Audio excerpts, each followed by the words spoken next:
In today's video, I'm going to teach you how to record Google Meet without being the host.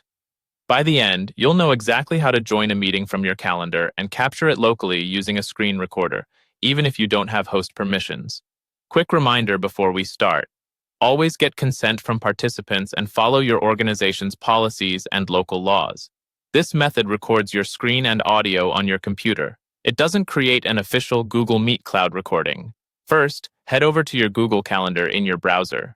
This is the easiest place to find the meeting you plan to record because it includes the join link, time, and any notes from the organizer.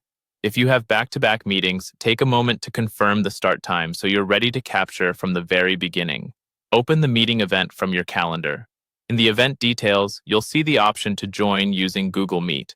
This ensures you're joining the correct session and not an old link. If the meeting includes an agenda or documents, skim them now so you can anticipate key moments you might want to highlight later in your recording. Click the Join with Google Meet button. You'll land on the preview screen where you can check your camera and microphone. If you're speaking, test your mic levels here. If you're only observing, consider muting your mic to minimize background noise on the call. Close any distracting apps and silence notifications so they don't pop up in your recording. When you're ready, click Join Now.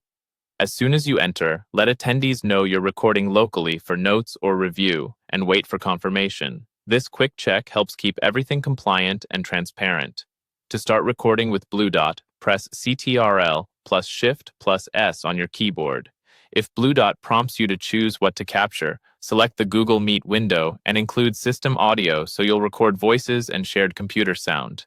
Keep the Meet window in focus and avoid dragging other windows over it. For the cleanest view, switch Meet to a layout you prefer, such as tiled or spotlight, and consider maximizing the window for a crisp result. A few pro tips while you record: wear headphones to reduce echo, sit in a quiet space, and keep your internet stable by closing bandwidth-heavy apps. If someone shares a screen, the recording will capture it as long as your Meet window is visible. When you finish, stop the recording in Blue Dot. Your file will save to the default location you set in the app, ready for review or sharing according to your team's policy. That's it. You opened the meeting from your calendar, joined with Google Meet, and started a local recording with a quick keyboard shortcut. Thanks for watching, and happy recording.